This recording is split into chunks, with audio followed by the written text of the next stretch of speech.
Hello, welcome to the Apple Insider Podcast. I'm William Gallagher. Our sponsor this week is Sanebox. More about that later. And joining me for a week that still hasn't seen any new iPads, but is still bursting with news about just about everything else, is Wes Hilliard. Wes, actually, are you able to talk, or is the pain from the Vision Pro Black Eyes just too much for you?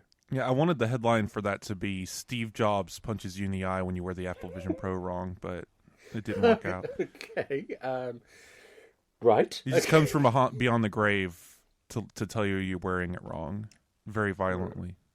Have you been wearing it wrong? Well, that's the thing. This, if you want to jump right in, this story is so funny. Yes. It's okay. So nothing against the person who got the black eye issue. I totally get it. It's a new device. You don't know exactly what you're doing.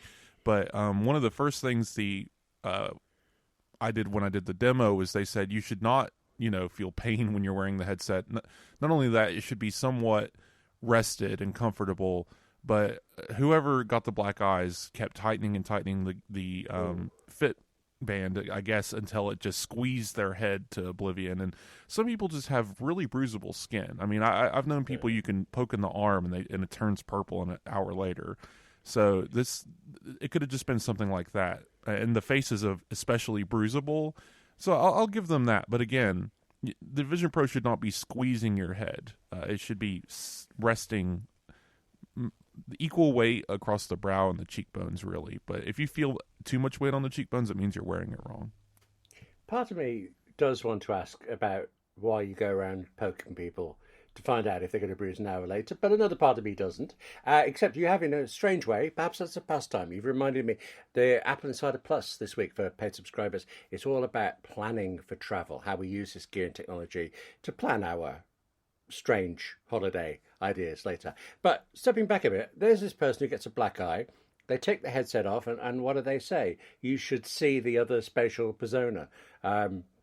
Like black enough to be like they've been in a fight, or is it really just, Honestly, I wish Apple could let us store different personas like they do different emojis, so that I could have if for some reason I was like in a bicycle accident and I just had a really messed up face, I could just save that for when I didn't want to come to work and just call in and say, I'm sorry, I can't do it today. But a friend's actually just been in Vietnam, and she's rides a motorbike, had a horrible accident, came off, but then she had to go into schools, and she said she had to wear a hat and an eye patch to stop scaring the children she was working with. And she didn't do that for me. She sent me the photograph, and the poor woman's face. Yeah, okay. Right.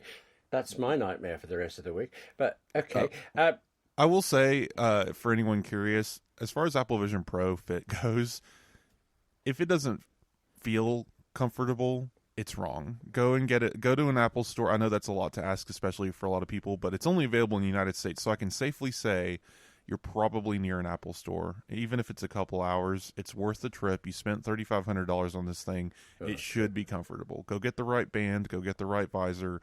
The face scanning thing is pretty accurate, but it's not always 100%. Sometimes you go to the store and find out you can wear a different size, maybe a little bigger, and it makes the world of difference. This woman, I think, did the same thing, and as soon as she changed out what she needed to, it fits and it works fine.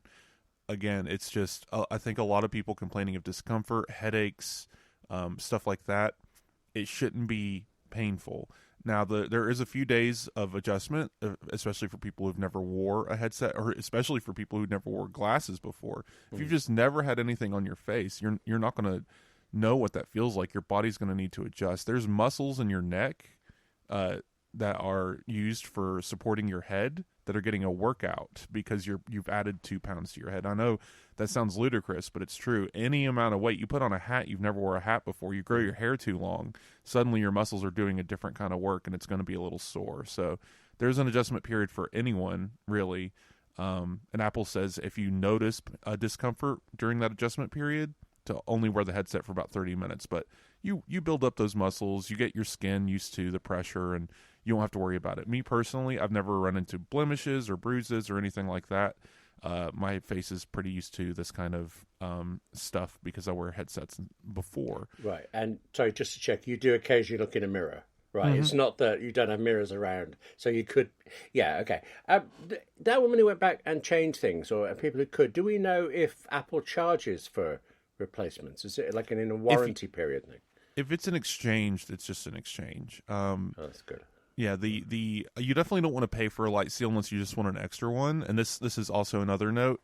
If you have if you have someone else in your household who wants to use Vision Pro, they need their own visor cushion and face shield or light seal, because again, the same issue persists. Unless you have identical bone structure and your heads are shaped similarly, you're going to have a different experience wearing it, and you want both of you to be comfortable. Spend the $100 to get the other light seal. It's worth it. I have this impression that Apple, it's not like it's one for one person, but it's a bit of a pain sharing it with somebody. Am I right? It's definitely. Are you able to? It's definitely it's your device. It's the iPad model, but even more so, because you can unlock an iPad and hand it to someone and they can do what they want. Parents know this everywhere. They'll hand their young child an iPad to get them away from them for an hour, and yes. That's the norm. But you're not going to hand your child a Vision Pro. I mean, as long as they're over 13, that's safe. It's not good for your eyes. Don't do that. I know some parents with like 10-year-olds that have Oculus, and I'm just like, you understand they're going to lose their eyesight, correct? But in any case, okay. I didn't. Right. Yeah, it's actually like this is one of those. It's not you only use 10% of your brain kind of stuff. It's like medical science says your eye development is really in like rapid fire mode until you're about 13. And if you do anything to interrupt that, you're basically guaranteed to get some sort of nearsightedness. And that's why Apple put in that feature for screen time, because kids are sitting so close to their iPads. Wow. I forget the medical term for it, but it's where you get nearsighted because you're too close to screens all day. And that's why you can't have VR headsets unless you're over the age of 13, because you could force yourself to need glasses very quickly. I had no idea about any of that. Wow. Okay. But I was going to say, as far as the iPad versus Vision Pro goes, it's even more personal. The scan isn't like Face ID. Sure, it's still a passcode, but once you're in, it's just modeled to that person's head, right? It'd be like if an Apple Watch only fit the other person, right? It's a very personal device. Not that I would say everyone in a house needs to buy one. Again, get your own face shield and stuff, and it's fine, but it's not like there's user accounts on this thing either. So I live in a household where I don't have anyone else wanting to use it more than just passing fancy. Oh, let me try this app. Let me watch this video.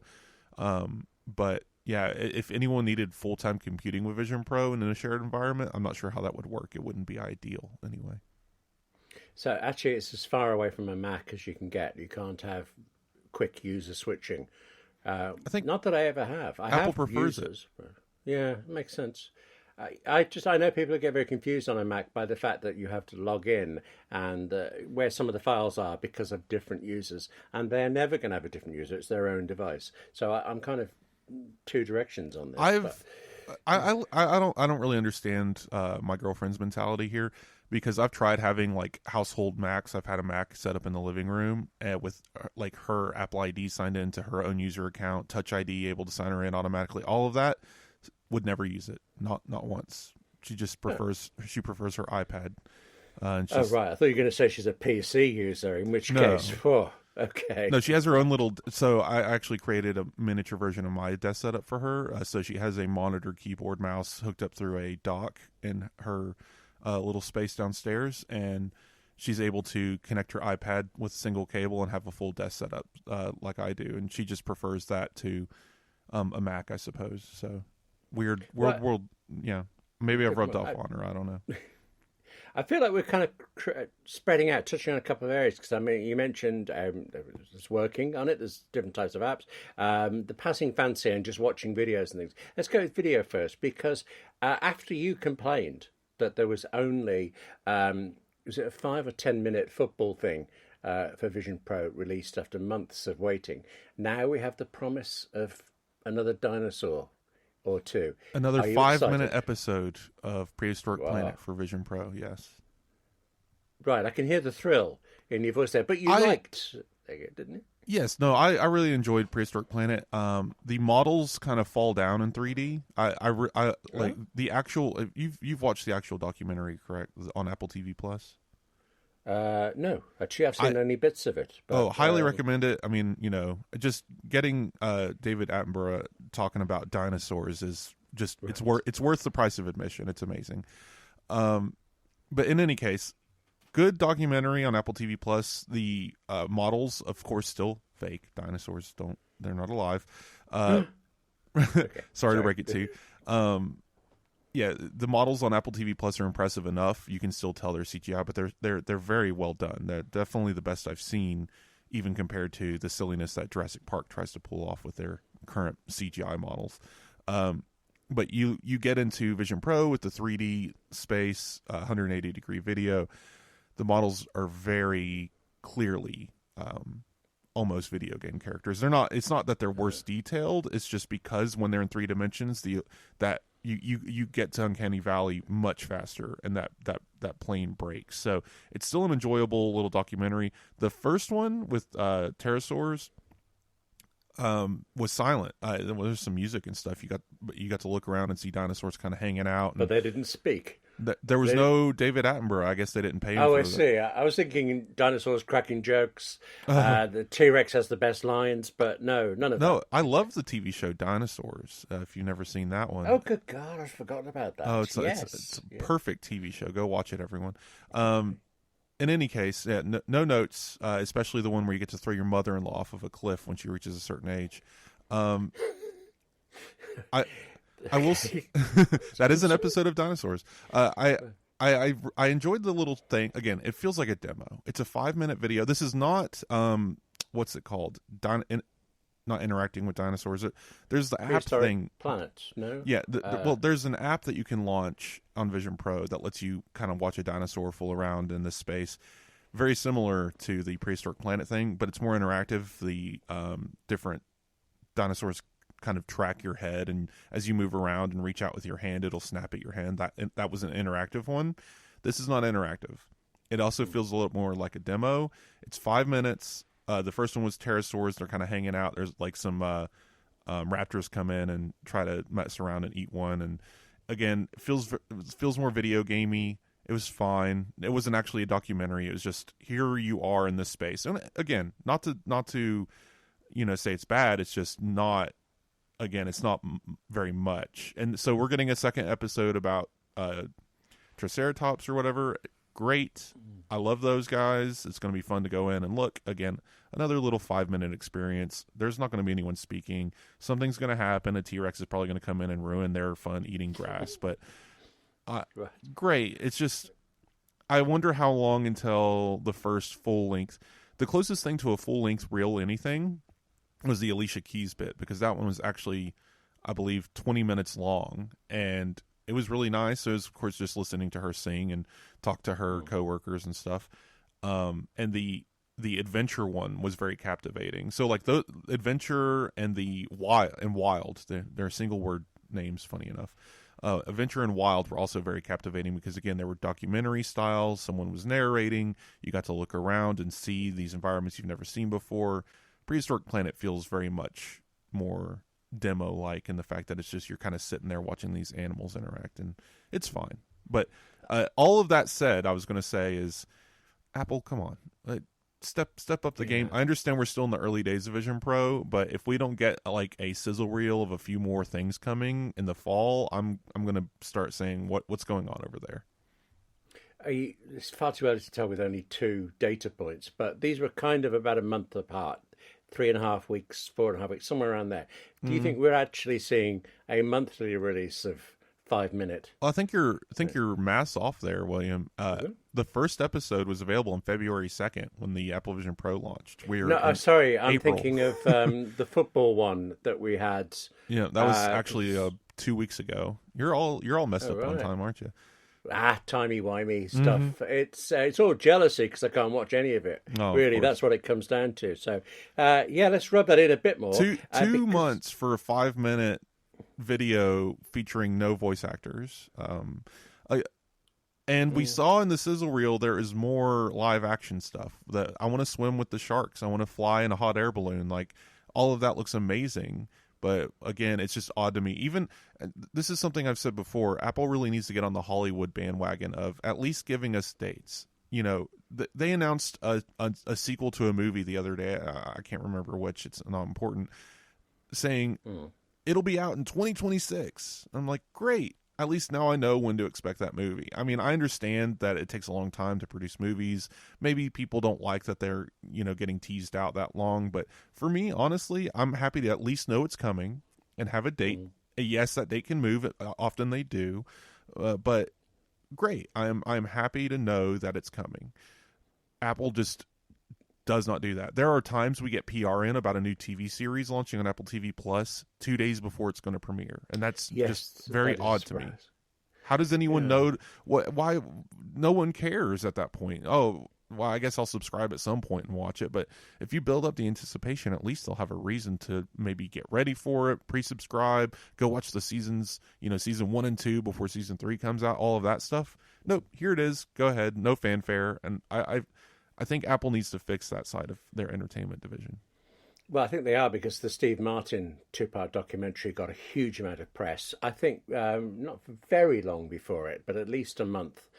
So certain tentpole things are doing it. But we've talked entertainment, we've talked dinosaurs, basically. We've even mentioned sport. That was great.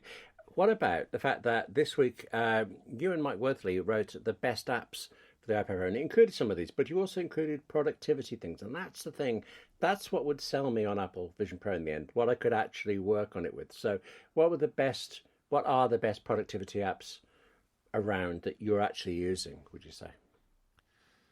Well, this was a difficult one to write, honestly, because again, the platform's so early that the stuff you want is either not there or it's there in compatibility mode. And that's kind of the state of things. So going through what I've already installed and finding like, here's the actual Vision Pro native apps that I'm using that are essential was difficult. Because there's so few, but the ones that are there are quite excellent. So I pointed out a couple. Of course, Widget Smith got a mention. Glance Bar is a great app, but again, not productivity related. I mean, I guess that one kind of is, because you can see your reminders and calendar. I hope that one gets more configurability soon, because Glance Bar doesn't show me exactly what I want to see from those apps. So I think more is coming. It's one of those single developer kind of things. But I did find Bezel is a cool one, because you can bring your iPhone and iPad in to Vision Pro, streaming this display. Basically, it's not interactive, so you still have to interact through your physical device, but it at least lets you see it within Vision Pro. Because if you try to look at a device screen through Vision Pro, it's not impossible, just difficult. Yeah. That, I hadn't thought of that. Of course. Okay, interesting. That's the thought. If somebody phones me and I'm wearing a headset Pro, Vision Pro, does it accept the call in it? I mean, a regular phone call, the way my Mac will say my phone is ringing. I think, I haven't had that happen yet. I think the answer is no currently. How few phone calls we all get these days compared to everything else. But yeah, FaceTime, there's probably Apple going, oh yeah, we should look into that. Yeah, like FaceTime and stuff obviously works, but if an actual phone number calls in, I believe it doesn't pass through. There's something broken there. I just remember someone mentioning that. I haven't had the experience myself, so I can't say for sure. But I remember seeing on social media that could have been fixed in the last update. I just haven't had an opportunity to test that. It's not something I... Honestly, though, if I get a phone call and I'm not doing anything too important, I'll just take the headset off and go walk around on the phone, right? Like, makes sense. Unless I'm just pressed to answer the phone in the headset, It's.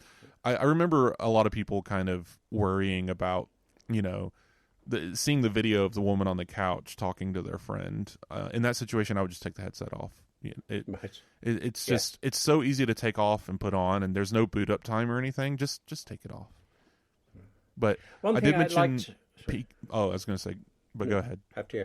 No, after you. I said I did mention Peak Calc. So nothing y'all haven't heard here before. Peak Calc, yes. That we've discussed. Useful tools. The one thing that I didn't mention because it's not out yet that this is an Apple Insider Podcast exclusive is an app called Super Copy. It's coming. I asked the developer the other day, Finn Voorhees, son of John Voorhees, if anyone knows. Oh. Yeah. So he has an app coming called Super Copy. It's a Safari extension. It's absolutely essential. Anyone with Vision Pro knows that the address bar in Safari does not like being clicked on or copied or pasted out of for some reason. It's a bug, but it may never go away. Who knows? So Super Copy lets you just basically assign through a Safari extension a keyboard shortcut, Shift Command C, to automatically grab the URL of the page you're on. I use this dozens of times a day. No joke. So keep an eye out for that app. That's an absolute essential. Okay, I think I liked about the feature was that, yes, we're still saying it's not a gigantic pot, but it was still not possible to cover everything. So I don't think, unless, did I miss this? The feature didn't touch on to-do apps, for example. So OmniFocus is famously there from the start. I believe Things 3 is, but I don't know whether Things 3 is native or just iPad stuff. But already there's enough Things really 3 good is there. stuff. So I will say from the perspective of the article, and I think I made this clear, is this was mostly apps that I've interacted with. I didn't want to just offer up like, oh yeah, this exists. Anyone can go to the App Store and see what's there. So I mean, if you're a Things 3 user and you have a Vision Pro, you already know it's there. You've downloaded it. I just wanted to offer up at the very least utilities and things that people maybe haven't heard of or things to go look at, because again, I'm not going to convince or remind, like the purpose of the article isn't to say, oh, you're a reminders user. No, go get OmniFocus or go get Things 3. Although I'd be okay with that. Yeah.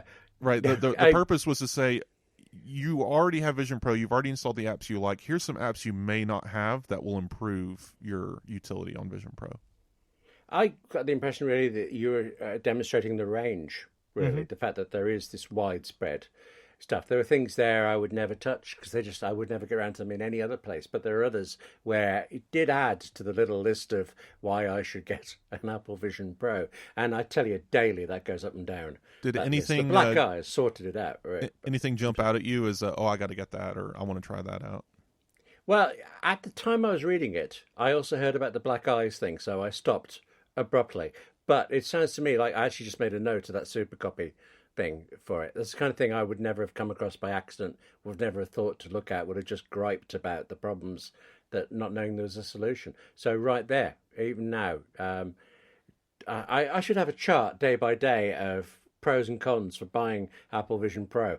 The only thing is, what happens if it comes to the UK on a day where I'm one ahead on the Pro and have £3,500 lying around? It's a complicated thing. Of course. But I get very encouraged by you because of the fact that you're still using it constantly. I know other people who've done what I fear I would do, which is enjoy it for a bit, then put it away. But you're getting actual work done, and I think that's what it has to be able to give me to make it worthwhile. I found a happy medium. Because before I was working on it constantly, like my shift would be spent with Vision Pro, but I've also had more work outside of Vision Pro, photography related for reviews.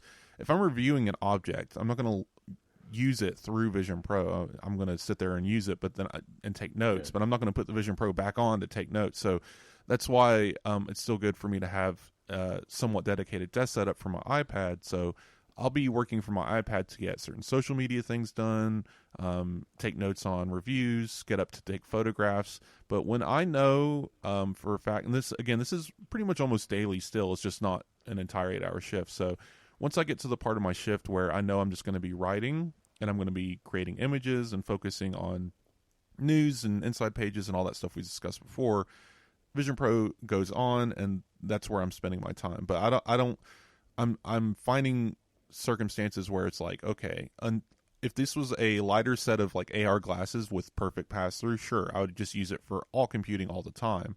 But right now, I'm not going to review a wallet through Vision Pro. I want to be able to see it and look at it and discuss it and stuff like that and photograph it and not have a thing on my face when I do that. So it's not going away from my workflow, but it's definitely found its place. It's found its niche. I'm not trying to force it into positions it shouldn't be. This episode is brought to you by AI email management tool SaneBox. Actually, later in this episode, you're going to hear Wes and I talking about how you can get in touch with either of us, and one key answer for us both is email. I adore email, but I do know that that's quite rare. I know for most people, email is a burden, and often an enormous burden on top of everything else they have to do. And to be fair, even I, much as I love it, sometimes I do wish that ceaselessly filling inbox would please sort itself out for me automatically in some way, or just slow down a bit, or just give me a break for a while. And it can do all of that because of SaneBox. For one thing, SaneBox learns from you as you use your email. You train SaneBox as you go. So say you never read an email from your boss, but you always file it away into a special folder just in case you're asked about it. Well, SaneBox will learn that, and it will just do it for you. Or those email newsletters that you are sure you didn't actually subscribe to, but you also have a feeling if you click their big unsubscribe button, what you're actually doing is telling somebody that your address is real, so they will add you to more spam lists. Not anymore. With SaneBox, you click once and that newsletter is gone forever. Let them try sending you more if they like. You'll never know, and you will never be interrupted again. There are just so many features for helping you out with incoming email, which I think is the most important thing. But also there are so many for when you're the one sending the email out, such as, say right, you're going to have to chase a particular recipient for something. They never come back to you on time. Well, email him or her as normal, but BCC an address like 1 week at sanebox.com. Do that, and if your recipient does get back to you within a week, well, great. But if not, SaneBox will. SaneBox will remind you that you are still waiting for this person. So until then, you can put them out of your head and get on with your work, knowing you won't forget them, knowing you won't forget anything, knowing that SaneBox has it all in hand. SaneBox is PC Magazine's top productivity tool of 2024, and it has just this slew of other features to help you stay on top of your email. Find out for yourself. Find out how SaneBox can help your time and your concentration with a free 2-week trial. Visit sanebox.com/insider today to start your free trial and get a $25 credit. That's sanebox.com, sanebox.com/insider. And our thanks to SaneBox for supporting the Apple Insider Podcast. You mentioned about using an iPad, and we've talked about this before, the fact that you are an iPad man who came to Vision Pro. So to you, it's very much like a version of the iPad, and the ecosystem's the same. But speaking of actual iPads, we are still waiting for these constantly new rumoured things. I mean, we've had regulatory references to them. Now, it must be real. Where's my iPad? Come on, Wes, you know. What's happening? Well, it looks like May, and it's funny because this has happened before. When we rely on rumors to predict things, I would say a vast majority of rumors come from the supply chain, because you can't keep a secret like that. That it's hundreds of, or if not thousands of people building components, and there's this one guy that builds that puts the screws in for the camera module on the new iPad or whatever, and he goes home and tells his wife, and his kid overhears it and takes it to school, and then this 16-year-old with a Weibo account posts saying that they've heard from the grapevine that there's a new thing coming soon, yada yada. You think I'm exaggerating? Honestly, I think that's how a lot of this stuff happens. It's just friends, relatives, family members. A lot of people, and because of China's industrialization, a lot of family works in these kinds of factories. Foxconn has entire cities dedicated to factories. So again, so many people are touching these things on a daily basis. It's going to get out, but they don't have the details. They don't know what it's going to be called. They don't know usually what color it's going to be. They don't know a lot of detail other than it's being made. It's going through this process. I overheard a manager saying that we're going to get so many units to America by this day. Great. We've known that the iPads have been shipping, the iPad Airs at least, have been shipping since December. So that gave us the idea that they would be a spring event, and it never came. And so a lot of this stuff can be made through conjecture, and that's why dates can move. And that's why a lot of people get frustrated at rumors, but they're not concrete. Now we're talking about May. I personally think, honestly, it could be all the way till WWDC, but that sounds a little too packed. So that's why, even though Apple never announces anything in May, we could see something actually this time, and we'll get some new hardware. I'm never going to expect hardware at WWDC, and I'm occasionally wrong, Max. but generally speaking, that's all we've. Yeah, it I could think be. you've been proven wrong the last 4 years here. It used to be the case that WWDC was only for software, but Apple's Silicon changed that paradigm, and now they're doing Pro Mac hardware at WWDC. I think they've done it all though, so I'm going to go back to it. Unless they change their mind and surprise us with an Apple car, we were kidding. Here it is. And Tim Cook drives out onto stage before saying "Good morning," and this is the best Apple car we've ever made. You know, that's the only kind of hardware I think is even conceivable. And you're just looking at me now for a little bit. One thing about dates moving and rumours, I think sometimes we hear a rumour so often that we assume it's true, even though it's actually the one rumour being repeated by a lot of people for it. Or being repeated by the same person. Oh, true. Yeah.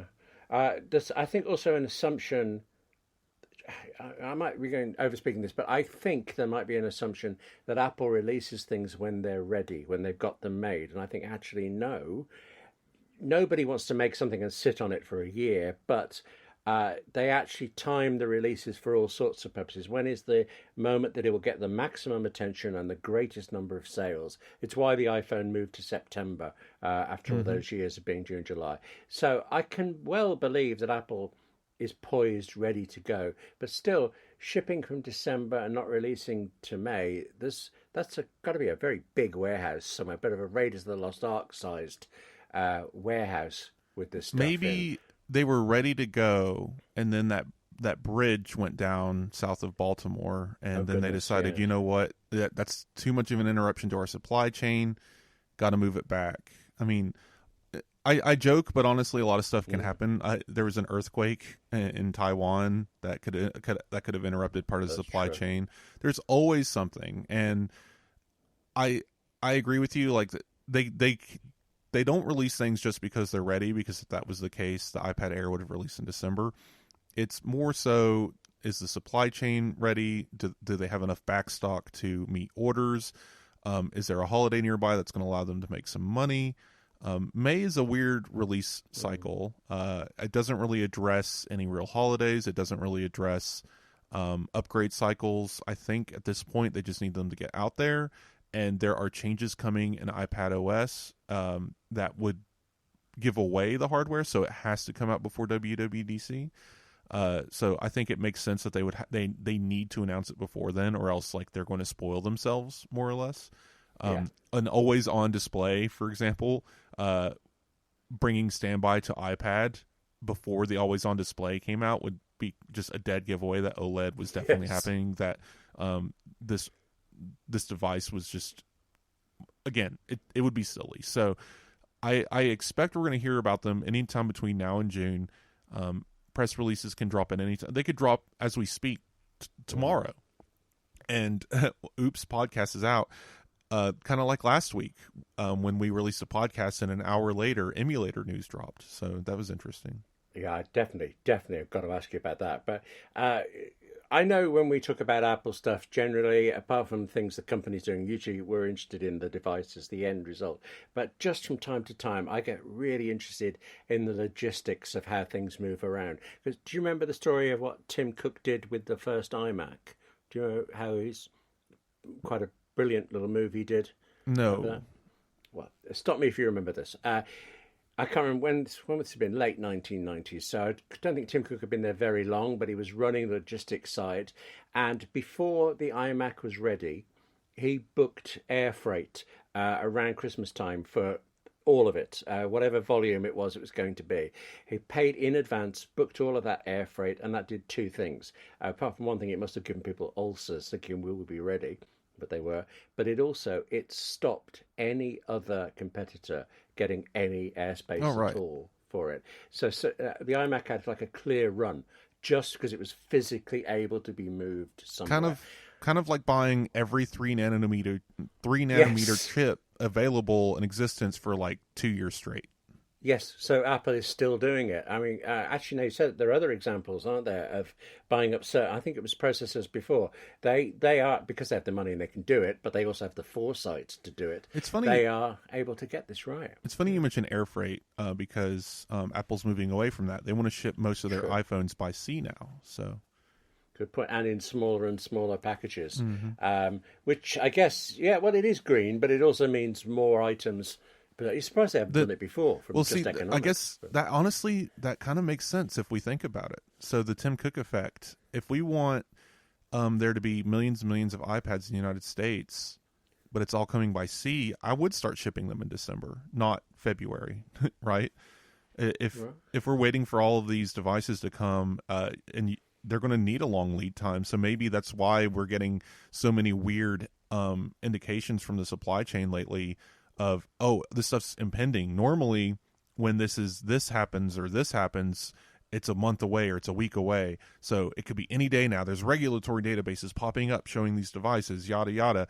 And it's like, no, actually, that was because they were using airplanes at the time, and they were a week away. But now it's all being shipped by sea. So we're getting the same indications, but we're not treating it as a seagoing vessel. And we're going to need months, not weeks, to ship all of these devices. So maybe we need to adjust a little bit of our prediction algorithm here, I think. It's actually a book, I've just had to look it up, 90% of Everything. Who would have written it? Rose George would have written that one, about shipping, particularly, well, ships do shipping. I find it bothersome that something that's transported by ship is called a cargo. Something that's sent by car is called a shipment, and things like that. But shipping containers, 90% of everything, every good, is sent by ship. So it wouldn't make a big leap for it to be 91%, and they had all of Apple's stuff. But that means somewhere out there in the world, hopefully not near Suez Canal or anywhere that gets blocked up suddenly, there are iPads sitting there throbbing. Okay, they're going to be out of date, aren't they? That's why it's my favorite. My favorite story, and AppleInsider doesn't publish these. If we do publish these, it's us saying this isn't true. But my favorite story is last minute change to iPhone design, and I'm just like, last minute. They figured this out in November. Like the iPhone 16, they knew what it was going to look like, and the finalized product was ready at the end of November. Like there's no way they're changing their mind now. But people don't realize, just like I was saying about shipments requiring long lead times, rumors also have long lead times because usually what we're hearing from the supply chain and from people is about 3 to 6 months old. So again, that might have just happened when the rumor first started 6 months ago, and we're only just hearing about it. So again, you gotta really pay attention to what you're reading here. I am conscious that every time Tim Cook does say it, every time, this is the best iPhone we've ever made. There's a bit of me that's thinking at that moment he knows everything about the next iPhone, and there's got to be a bit of him that thinks, well, it's all right, really, but wait till next time. In 2019, Tim Cook knew what the Vision Pro was going to look like and when it was going to ship. Oh yeah. Yes. In 2021, Tim Cook knows what the robotic arm looks like that operates the HomePod speaker that follows you around the room, right?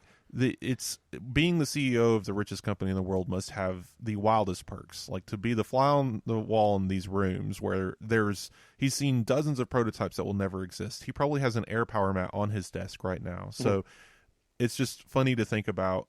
We see all these patents, all these things come through, and research and development is spending billions of dollars on stuff every year.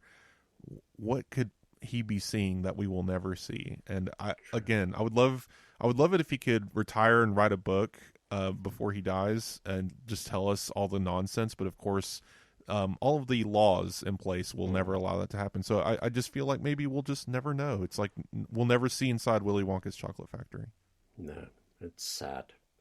But speaking of patents and things, I was reading patent applications this morning, and it was filed a couple of months ago, but there was one I read today about a car door. I thought, it was they painted a car door. It's actually the frame around it, and what's the door going? I started to get interested, and then I thought, no, come on, it's a door of a car that isn't going to be made. There's got to be a limit. No, I read on anyway. It was quite fascinating for it.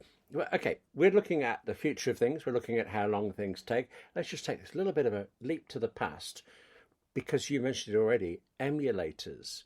I honestly wasn't aware that you couldn't have emulators on iPhones and iPads before. I presume it's because what they were emulating was copyright or something.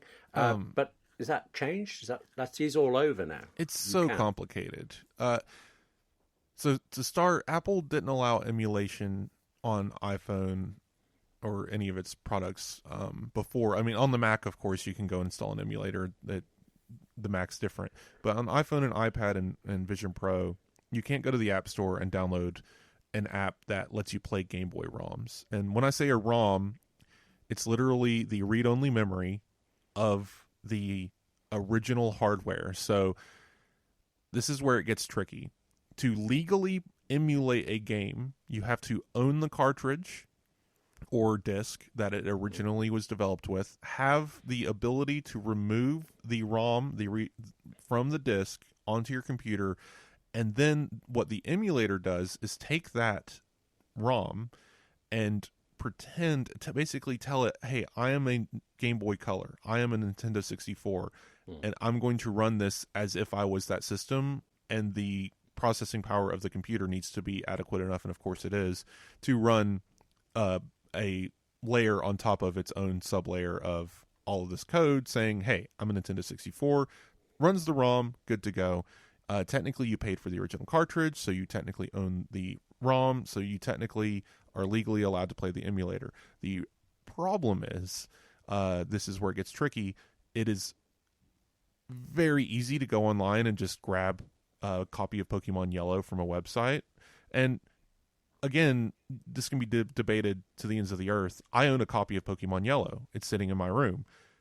Does that mean I can go download the ROM from the internet and be legally allowed to play it on an emulator? Who knows? This stuff hasn't really been tried in court too much. And Nintendo is actually, funny enough, never sued over it, not specifically for these old consoles. They did recently win a legal battle and are owned millions of dollars and shut down a small company that created an emulator for Nintendo Switch. And they won only because they broke the encryption from Nintendo Switch in order to get the emulator to work, which violates the Digital Market Copyright Act or whatever. So, long story short, for iOS to be allowed to have an emulator, it's not a legal question. It's always been legally able. Google Play Store is full of emulators. You can download them all day long, from GameCube to PlayStation Portable. Even modern consoles are starting to get emulators. The issue is, where are you getting the ROMs from and the legality of it? So Apple has very specifically phrased this to place the legality on the developer of the emulator. And if Nintendo decides to go after anyone, they would go after the developer. And to answer your question, why hasn't this been allowed before? Who knows? This feels very much like the porn side of things. Apple doesn't allow pornography on the App Store. Just straight up, go download this app. You can't go download a Pornhub app to your phone. And just because Apple's like, it's available elsewhere, you know how to get it, go get it, whatever. We're not going to play party to that ecosystem. And I think they sort of took a similar moral stance of, there's too many gray areas with emulation, so we're going to just be above that and choose not to participate. And I think if I had to guess, that's the reason why we didn't have emulation before. Do you think that now that they're not actively stopping it, we're actually going to see lots of emulators coming, or is it just, it doesn't matter? There's a problem. Nobody's, yeah. There's another problem. So, and I've reached out to a couple of emulation developers to see if they have an answer, because I don't think anyone knows. Apple's the only reason why we know about this is because they updated their public guidelines and said retro game emulation is now allowable, but they didn't define exactly how that's allowable. And one of the technologies required for emulation is just in what is it's JIT, JIT. Is it just in time? Anyway, calculations basically that happen in real time using direct access to the system's like RAM or whatever. Not to get too complicated, it basically accesses system level stuff that Apple normally doesn't allow. JIT is not allowed in iOS applications, but it is very much a requirement for more advanced emulators. I don't think you need JIT for a Game Boy. I'm pretty sure you can run a Game Boy entirely off of just the CPU without needing hardware level access. But once you get up to Nintendo 64, especially like GameCube, those things have to have access to everything. Because it's just not you need more memory storage, you need more of all, again, just everything, graphics and all of that. It's intensive. It's doable. The iPhone can easily run a GameCube. That's not an issue. It can run a PlayStation 2 for that matter. Some PS3 games can even run. I remember they got a PS3 game to run on an iPad in 2014. So it's not an issue of performance. It's an issue of access. So while emulators are allowed, what will be allowed is in question. Who knows? I can't say Delta as it exists today. Delta is the emulator that lets you run everything from a Super Nintendo to a Nintendo 64, and no newer. You can't run PlayStation on that or anything. But up to the 64-bit era, it's all able to be run on Delta. I don't think he can. Riley Testa can bring that to the App Store as it exists today, because it would require too many things Apple would not allow access to. So maybe we'll see some very dedicated Game Boy emulators, dedicated Super Nintendo, Sega Genesis. But again, I don't know what Apple's going to allow here, and we'll just have to wait and see the first rejection come through. Because once someone's rejected, they'll make it known, and I'm sure we'll write about it. Yeah. I realise the reason I've not paid any attention to emulators at all is that they're always emulating games, and for whatever reason, I don't happen to play games. But games are not made by the people who made the things you're emulating. So if I buy a Game Boy, I haven't bought all of the games for it. How do people get? I don't know. I don't know enough. Is there a name of a famous Game Boy app?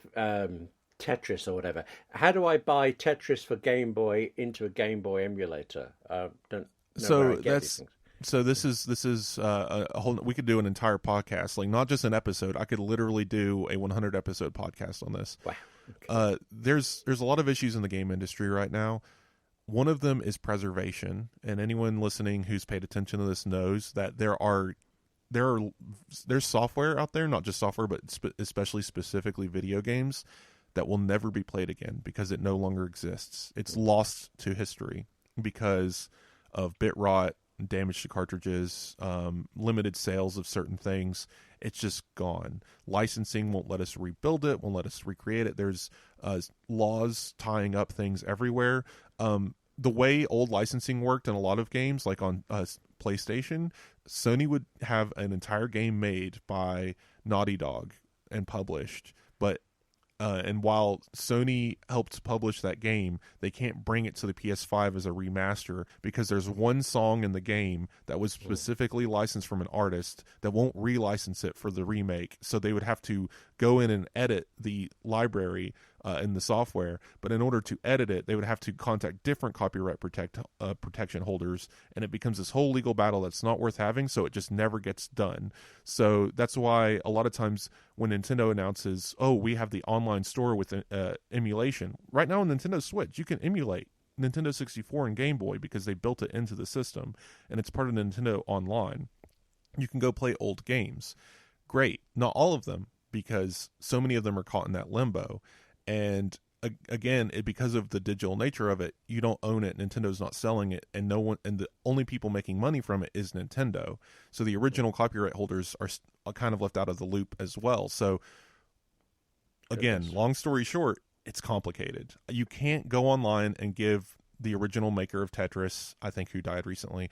Anyway, you can't give them any money. And you can't give whoever owns the copyright to Tetris right now, you can't give them any amount of money. They don't care. They don't want it to play the Game Boy Color version of Tetris in an emulator. It doesn't exist. My only hope is that Apple's lifting of this barrier could open the door, and I am totally for this. I know a lot of people wouldn't be because they like the emulation is free, legal gray area, sure.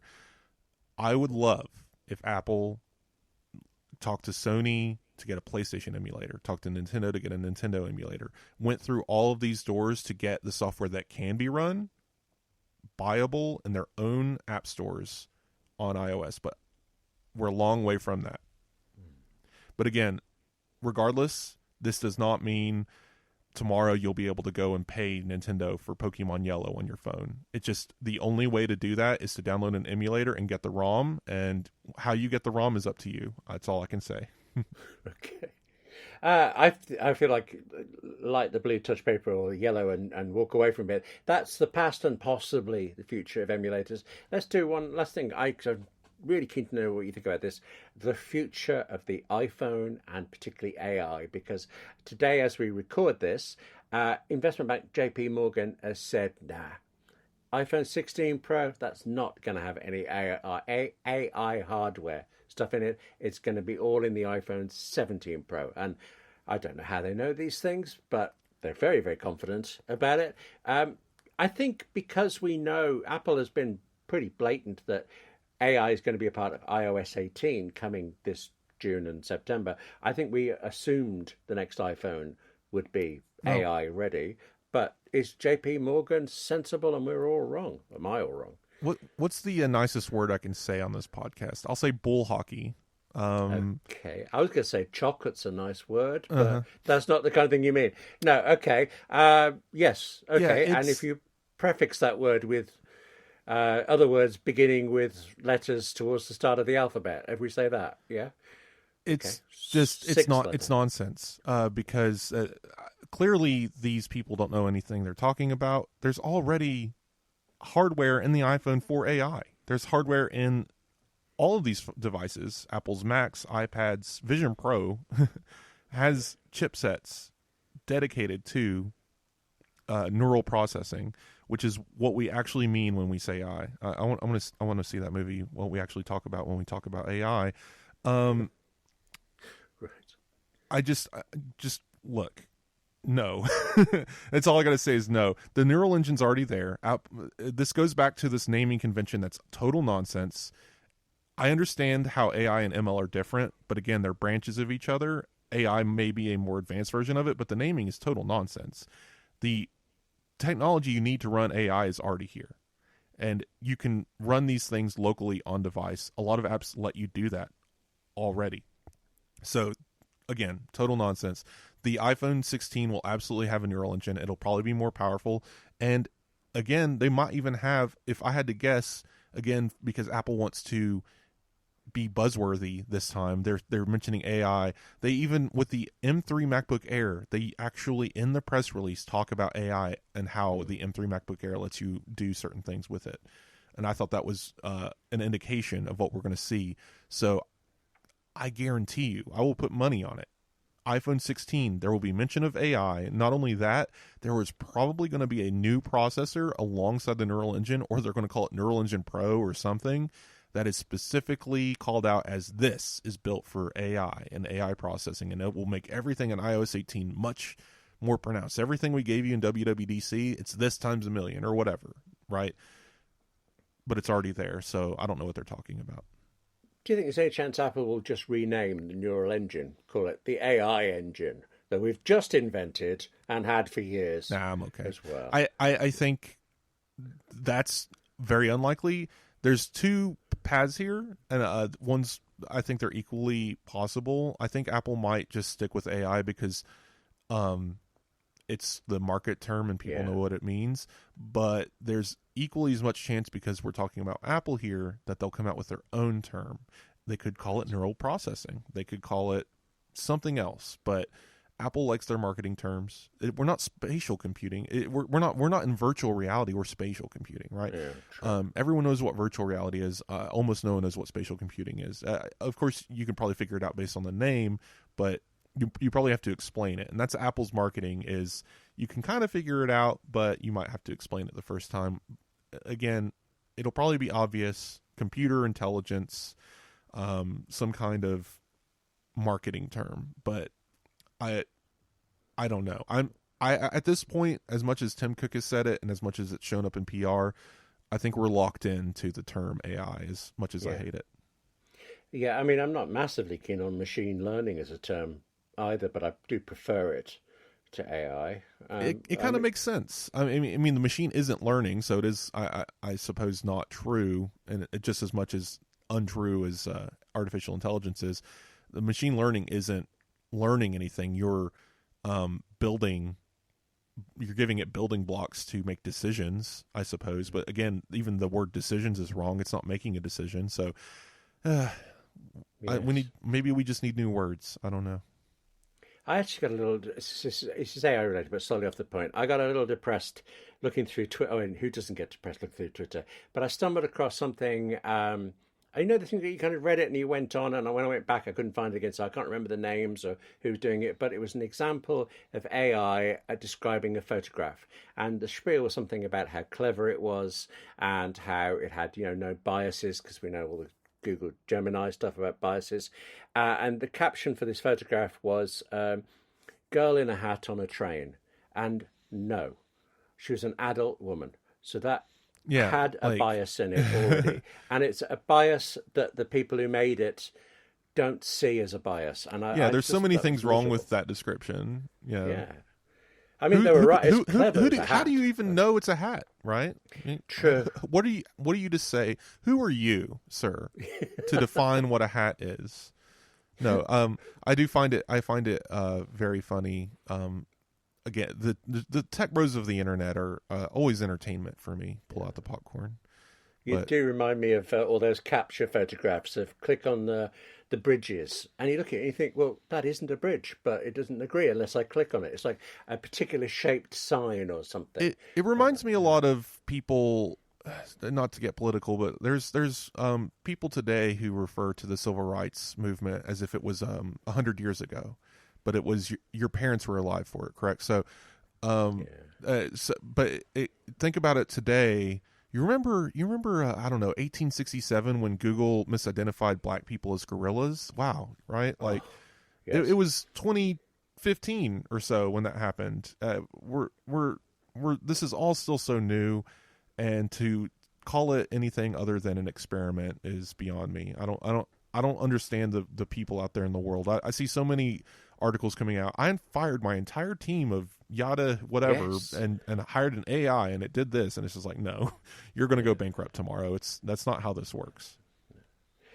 One thing I thought JP Morgan had a point about, I should explain JP Morgan's note. It was investment firm talking to its clients. So AppleInsider saw the note of what was done, but had this big claim about when AI hardware would come. But it was really about advising when the best point is to invest in Apple. Now, I look at that, and if you really do believe that AI is going to cause a pent-up demand, like JP Morgan says 5G did, and I think they're right, well then surely now, while the stock is in a bad shape, is the time to do it. But they're saying no, within these months of this time of that launch, it was the best time for 5G, so it will be for AI and all this stuff. But another reason for this whole thing about don't do it until next year was this year, people don't actually know a use case for AI on an iPhone. And I realized I don't. What can Apple possibly say to me that AI will do in my iPhone that will make me want to buy it straight away? Let's do a callback and see if anyone remembers. I described cryptocurrency and the blockchain as if the caveman invented the wheel and then used it as a table. That's okay. Right, like that's basically what crypto is to the blockchain. The blockchain is an important piece of technology. It's going to enable a lot of interesting things. But then someone came along and said, what if we could use it for money? And then they made one of the biggest mistakes ever known in human history, creating the perfect, most griftable thing to ever grift the internet. Blockchain, still important, still going to be cool when people figure out what it's used for, but it is not a table, it's a wheel. So I think there's a similar thing here going on with AI. It's not a chatbot. The chatbots are interesting toys. I like the idea that I can go have a conversation with a computer. It's not a human. It doesn't exist. I can say whatever nonsense I want to it and get stuff back. It's a good giggle fest. Great. I'm not going to use it to write my college dissertation on medical history or something. So I think people have mistook the technology for what it is. Again, the name intelligence implies something that isn't there. It is not intelligent. We're telling it what to say, and it's saying it, and we're applauding it. Like, look how interesting this is. It's doing exactly what I told it to do. It's intelligent. It's like, no, that's I think by definition the opposite of intelligence. But in any case, AI, the practicality of it, what it actually will be good for, and and it's the most boring thing ever. It will just take the things we already do and make them easier, make them faster in ways that honestly will probably be invisible to most people. Processing video, making better images, editing out objects, making more realistic renders, better spell check. All of these things are kind of boring, but they make our lives better. They make our work better. We produce better content. We have more time to either live our lives and have personal time, or make more content. Again, this technology is an accelerant. It allows us to do more or be more productive so we can do less, right? And that is the beauty of this technology. It is not a chatbot that will sell you a Honda Civic on the internet. So, okay, what I'm hearing there is, until we get AI, you need friends you can phone up and be silly with. Well, no, you don't use the phone. You need friends that you can spatial persona. I was going to say you could call me, but I haven't got a headset. Okay. I'm not as addicted in the idea of chatting. I suppose every time I talk to a chatbot, it's because I'm trying to get support on something and there's a problem. A chatbot that was just interesting might change my mind about it. We're using the technology wrong, right? It's the same thing. I believe we've had Wi-Fi. The first documented presence of the radio frequency for Wi-Fi was something stupid like 1920 or something. Right? We've known stuff like this has existed, but we didn't know what it was used for until the advent of the computer. The first thing with Wi-Fi in it wasn't until the 1990s. Yeah. But the radio frequency was there. We knew what it was, right? We could use microwaves to do all kinds of interesting things, but we didn't build a microwave oven until, late into the 19th century. It's just one of those things where the technology's there. We don't know what to do with it yet. But I think that we're closer to utility than we think. Everyone's like, oh, what's the practicality of having it on the iPhone? I'm actually excited for iOS 18 and iPhone 16 to bring this technology to the front, because I think Apple is going to be a good steward of this technology, and they will give us something useful, unlike what Google and Bing and these other companies have done. They've given us toys. And increasingly in the last year, we've been moving away from toys to tools. You see Adobe Firefly and these things come along. But again, they're still playing in the field of, ooh, what if I tell it to make me an image of a giraffe and it gives me a giraffe? Great, that's stupid. It's a fun toy. It has some utility. I wrote an article last week about robots. I asked a thing to make me an image of a robot built by Apple, and it did. Great. That took 2 seconds. I didn't have to pay a render artist to go do it. It doesn't look that good, but it was usable for a 2-minute article that people are going to read once and never look at again. Fine. That's a utility that comes in handy. It saves time. It saves money. That's the whole point. It's a tool. But when you go to the other side of things, when people want it to change their life and replace jobs, it's not that, and I don't think it ever will be. There's always going to be a human element, and I think that's important for the creation of anything. Right, so I'm just making a quick note to check with the Render Artists Union if they know about this and what's going on. Oh, you want to know a job that's going to go out of business, speaking of, because of AI? The perfect... Yeah. JP Morgan. Stock. If you want one of the biggest threats in the industry right now is stock analysis. Humans are terrible with numbers. Robots, they're really good at that. So if you want to know what stocks to buy next year, you're not going to be going to Jim Cramer on CNBC so you can hit something with a hammer. You're just going to go type in when do I buy Apple stock, and it'll tell you, well, every time they announce a product, it dips. and then when it releases, it goes back up. So buy it on the dip, and then that's all you need. Congratulations, you just eradicated the entire analyst market where they make up nonsense to make numbers change. I feel like I should do one of those really fast radio things like, Wes Hilliard's advice is not indicative of something. Okay. Just say it and then speed it up in post. Yes. Yeah. Okay. One last thought, just because you put this in my head, talking about writing something. I'm researching a piece, and it meant watching Steve Jobs' 1997 fireside chat, as it was called, where he's just back at Apple. Developers are very unhappy with what's been going with Apple, and they are actually really insulting, and he manages to turn them around with a really fine piece of rhetoric, really. It's a great presentation. It's not a presentation, it's off the cuff, seemingly, but it's superbly well done. And one part of it is he was arguing that Apple was developing this technology like OpenDoc, if you even remember that, and then trying to sell it, whereas he knew, he had been burnt by the fact that actually what you should be doing is trying to make something for the customers, not fit what you've already got. And that sounds like just what you said there about Apple being a good steward where everybody else is doing toys. I think you're right there. What year was that that he did the I think it was 97. All right, so let me see if I remember OpenDoc in 97. Yes. So Saturday morning I woke up and had a bowl of cereal while I was watching Power Rangers using the antenna to adjust the signal because we didn't have cable. I was 6 years old, so yeah, I definitely caught that fireside chat. Okay. Yeah, no, I just had to make fun, if only because sometimes you forget how old some of this stuff is, and it still fascinates me to no end, like where Apple has come from as a technology company from the 80s to today. Well, speaking of forgetting, no, you can forget phoning me. That's it. That's it. We're done. No comment on you, William, of course. Yeah, okay. I was at presentations about OpenDoc. Anyway, apart from me, how can other people get in touch with you? Well, I am on Mastodon. You can find me at HillyTech most places. If you just search it, it'll probably pop up. You can get me on X. I'm not really there, but if you ping me, I'll get notified and I'll reply. I've actually just started experimenting with more Fediverse stuff, by the way. Just a quick plug.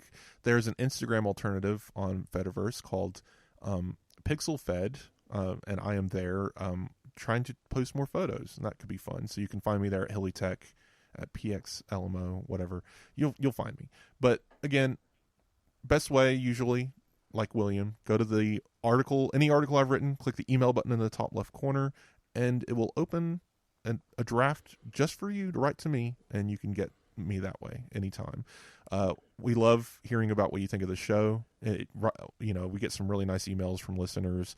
You can always write in and ask questions, or as we're about to dive into for premium subscribers, Apple Insider Plus, if you have any suggestions for what topics you'd like us to talk about, a good way to do it is via the email. So what about you, William? Well, I was just thinking you don't want to give out your phone number or anything. Social security number, even remember credit card. Your phone number. Oh, I'd take that. I'll keep a copy of those for you. Yeah, for me, it is actually more and more it's email. I'm quite shocked. I mean, I've always known I love email, but I think maybe am I just retreating from the Twitters of the world? I certainly don't spend as much time in any of them as I did. I'm not enjoying them as much as I used to, but I'll never stop loving email. So yes, click on the article stuff to get me. But that's it for this time, unless, as Wes points out, you're an Apple Insider Plus subscriber. There's a bit more rambling, nattering, and hopefully useful information to come. Otherwise, that's it for this episode. Thank you very much for listening. Thank you very much to our sponsor, Sanebox. And Wes and I will talk to you next week.